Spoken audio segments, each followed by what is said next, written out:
ایران کو اگر کوئی تشویش ہے تو وہ مکہ معاہدے پہ ضرور غور کرے، سوچے سمجھے اور پرکھے، اس کے بعد اپنا فیصلہ کرے۔ اور اگر بے چینی صرف اس بات کی کہ تینوں مسلم طاقتوں کے درمیان دفاعی تعاون بڑھنے کی صورت میں خطے میں طاقت کا توازن متاثر ہوگا تو پھر ایران کو اس اتحاد میں شامل ہونے کا فیصلہ جلد از جلد کرنا چاہیے۔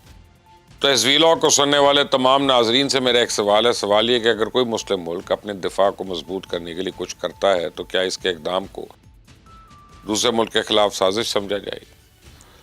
اگر اس منطق کو درست تسلیم کر لیا جائے تو پھر مسلم ممالک کبھی مشترکہ دفاعی نظام بنا ہی نہیں سکتے، کیونکہ ہر ملک کے کسی نہ کسی دوسرے ملک کے ساتھ اختلافات ہیں، اور یہی وہ مسئلہ ہے جس نے مسلم دنیا کو کئی دہائیوں تک تقسیم رکھا ہے۔ ایک ملک ایران سے اختلاف رکھتا ہے، دوسرا سعودی عربیہ سے، تیسرا ترکی سے، چوتھے سے اپنے علاقائی تنازعات ہیں۔ نتیجہ کیا نکلا؟ ہر ملک الگ الگ سیکیورٹی تلاش کرتا رہے، اور جب کوئی بڑا بحران آیا تو مسلم دنیا سے مشترکہ طاقت کے طور پہ فیس ہی نہ کر سکے۔ یہی وہ کمزوری ہے جسے مکہ معاہدہ کم کرنے کی کوشش کر سکتا ہے، اور یہی اس معاہدے کی اصل روح ہے۔ اپنی سرزمین، اپنا دفاع اور اپنی دفاعی پیداوار، اس معاہدے پہ اصل چیخیں تو اسرائیل کی نکل رہی ہیں۔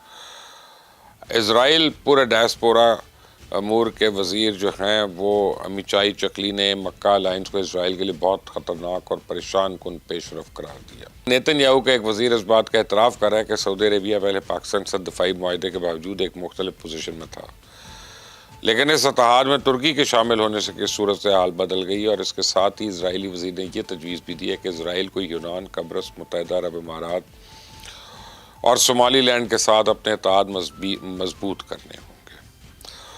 تو اس کا مطلب یہ ہوا کہ اگر پاکستان، سعودی عربیہ اور ترکی اپنے دفاعی تعاون کو مضبوط کرتے ہیں تو اسرائیل بھی اپنے علاقائی شراکت داروں کے ساتھ تعلقات گہرے کرنے کی بات کرتا ہے۔ اس لیے سوال صرف یہ نہیں ہے کہ مکہ معاہدے کا مشترکہ دشمن کون ہے، بلکہ سوچنے کی بات یہ ہے کہ خطے کی تمام طاقتیں اپنے دفاع کے لیے اتحاد ایسے کیوں بنا رہی ہیں۔ آپ گریٹر اسرائیل کے تصور کو تو جانتے ہیں۔ مسلم دنیا میں خدشہ طویل عرصے سے موجود ہے کہ اسرائیل اپنی سلامتی کی صرف اپنی موجودہ سرحدوں تک تو محدود نہیں سمجھا، بلکہ پورے خطے میں اپنی اسٹریٹجک برتری قائم رکھنا چاہتا ہے۔ غزہ، لیبنان، شام، عراق، ایران اور خطے کے دوسرے محاذوں پر اسرائیلی کارروائیوں نے ان خدشات کو مزید گہرا کیا ہوا ہے۔